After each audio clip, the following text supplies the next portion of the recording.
आज पदों की भूख ने स्वर्णकार समाज को न जाने कितने भागों में बांट रखा है। छोटे से छोटे पद की खातिर समाज के अलग अलग संगठन बनाकर समाज को इस कदर बांट रखा है। एक एक भाई एक संगठन के साथ जुड़ रहा है तो दूसरा भाई दूसरे संगठन के साथ। अंग्रेजों वाली नीति, फूट डालो और राज करो। फूट डालकर अंग्रेज तो भारत पर शासन कर रहे थे, लेकिन हम किस पर राज कर रहे हैं? प्रधान उपप्रधान बनकर हमें क्या हासिल हो रहा है, जबकि यह आपसी फूट हमारे पतन का कारण बनती जा रही है। आज हम केवल पदों की भूख के चलते समाज को पतन की ओर धकेल रहे हैं। क्या हम और आपने मिलकर ये संगठन इसीलिए बनाए थे कि लोग इनके पदों को पाकर समाज को भूल जाए? संगठन इसलिए बनाए जाते हैं कि संगठन समाज हित में काम करे और समाज में एक नई चेतना लाए। समाज बंधुओं में आपसी भाईचारा कायम करे। समाज के युवा वर्ग को सही राह दिखाएं। बेरोजगार युवाओं को स्वयं रोजगार की ओर आकर्षित करें। युवा वर्ग को भटकने ना दे। समय समय पर युवाओं के लिए कार्यक्रमों का आयोजन करे। शिक्षा के क्षेत्र में छात्र छात्राओं को आकर्षित करे। समय समय पर प्रतिभावान छात्र छात्राओं को सम्मानित कर उनका मनोबल बढ़ाए। गरीब स्वर्णकार बंधुओं की मदद करे। गरीब कन्याओं के विवाह में उनके आर्थिक मदद करे। विधवा एवं बेसहारा लोगों की मदद करे। आवश्यकता पते पर देश हित में भलाई के काम करे। अपने स्वर्णकार समाज के उत्थान के लिए कार्य करे। आपसी किसी की निंदा ना करे। लेकिन आज हो कुछ और ही हो रहा है। कुछ संगठनों को छोड़कर शेष संगठन आज कागजी शेर बनकर रह गए हैं। ये कागजी शेर अपने आप 4 आदमी बैठकर मीटिंग कर लेते हैं। 4 आदमी एक बंद कमरे में बैठकर होली मिलन एवं अजमेर जयंती तक मना लेते हैं और समाज के रजिस्टर में अपने स्टाइलिस्ट हस्ताक्षर करके खुश होते हैं, जैसे मानो उन्होंने कोई गढ़ जीत लिया हो। मैं पूछना चाहता हूँ समाज के उन स्वार्थी लोगों से जो हम में फूट डाल रहे हैं। जब वो समाज के उच्च पदों पर आसीन थे तो उन्होंने समाज हित में कौन कौन से कार्य किए? कितने कामों का दम भरते हैं वे लोग? उन्होंने कितने समाज बंधुओं को समाज के साथ जोड़ा?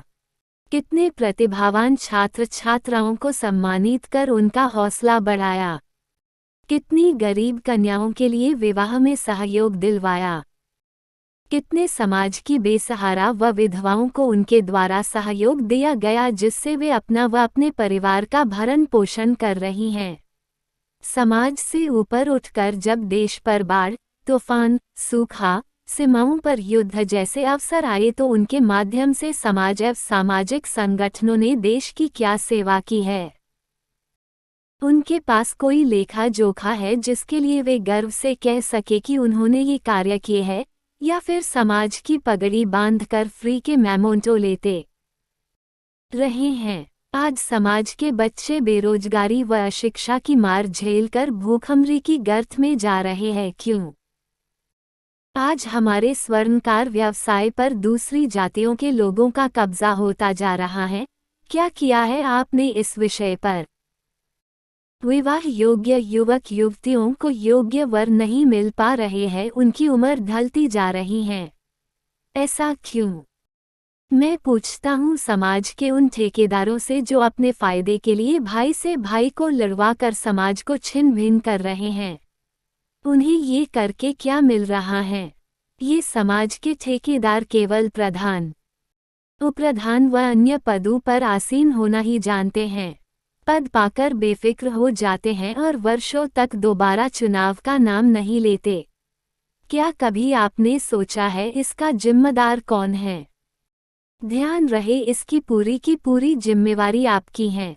आज यदि समाज का कोई बंधु उठकर समाजहित में कार्य करना चाहता है और समाज की कामयाबी की तरफ जाता है तो वही लोग उसे नीचा दिखाने की कोशिश करते हैं।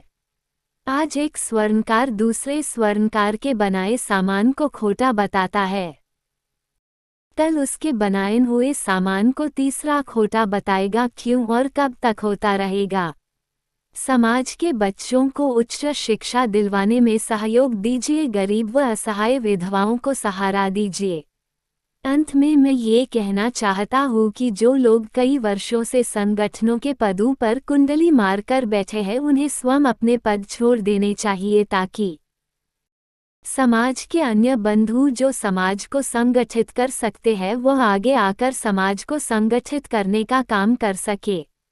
आज कुछ ऐसे भी संगठन हैं समाज में जिन संगठनों में कुछ वर्ष पूर्व के प्रधानों ने अपने क्षेत्र में अनेक कार्य किए जिनमें मुख्य काम रहा समाज के होनहारों में शिक्षा के प्रति रुचि पैदा करने के लिए उन्हें सम्मानित किया। लेकिन आज उन्हीं संगठनों में ऐसे लोग काबिज हो गए हैं जिन्हें एयर कंडीशनर से बाहर निकलने में दिक्कत महसूस होती है, इसलिए वह मेधावी छात्रों के सम्मान में हो कार्यक्रम होते थे वो भी बंद कर दिए। उन्होंने अपने आराम के चलते समाज को विचार करना चाहिए और पदों को पाकर काम न करने वालों को पद मुक्त करने में आगे आना चाहिए।